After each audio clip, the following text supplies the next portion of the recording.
여의도에서는 한미 정상회담 성과와 이후 코로나 대책을 놓고서 여야가 충돌하고 있습니다. 더불어민주당은 이번 방미에서 거둔 백신 외교 성과를 보고받고 백신 접종자에 한해서 밤 10시 이후 출입을 허용해 주거나 요양시설 입장 등 백신 인센티브 방안을 정부에 건의했습니다. 국민의힘은 정상회담을 통한 정부의 백신 외교가 기대에 못 미쳤다면서 코로나 대책 전면 수정을 요구했습니다.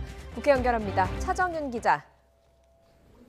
네, 국회입니다. 네, 이번 특위에서 백신 인센티브 방안이 논의됐다니까 궁금한데요. 백신 맞은 사람은 밤 10시 이후에 이 가게 출입을 허용하는 방안이 추진되고 있나 보죠?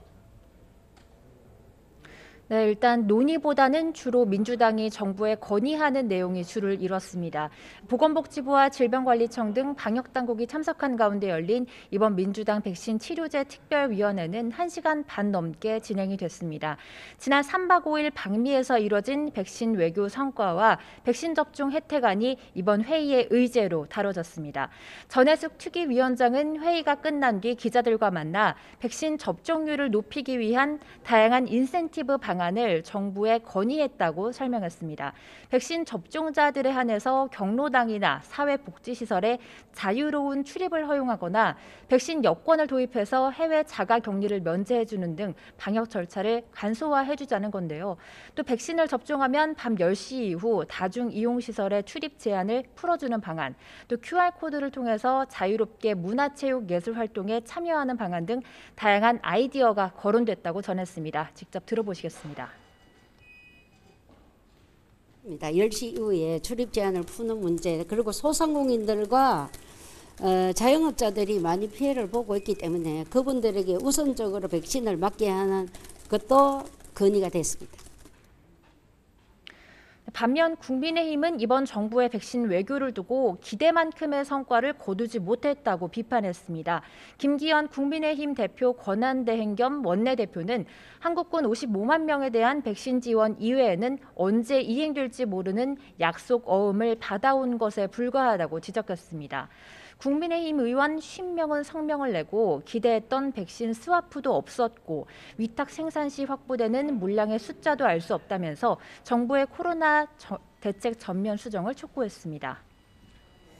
네, 다른 소식도 알아보겠습니다. 국민의힘 전당대회 대진표가 확진되면서 경쟁이 본격화하고 있습니다. 현재 여론이 어떻게 흘러가고 있습니까? 네, 다음 달 11일에 치러지는 국민의힘 당대표 선거의 후보 등록이 마무리됐습니다. 중진급 전현직 의원 5명, 또 초선 청년 주자 3명까지 모두 8명이 최종 후보 등록을 마쳤습니다.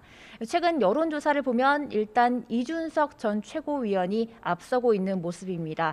한길 리서치가 쿠키뉴스의 의뢰로 후보 등록 마감일인 지난 22일 진행한 여론조사에서 이 전 최고위원은 지지율 30.1%로 1위를 차지했습니다. 2위인 나경원 전 의원은 17.4%, 주호영 전 원내대표가 9.3%로 집계가 됐습니다. 앞서 같은 기관에서 지난 8일부터 11일까지 진행한 조사에서는 나경원 전 의원이 이 전 최고위원을 앞섰지만 이번 조사에서 역전이 된 겁니다.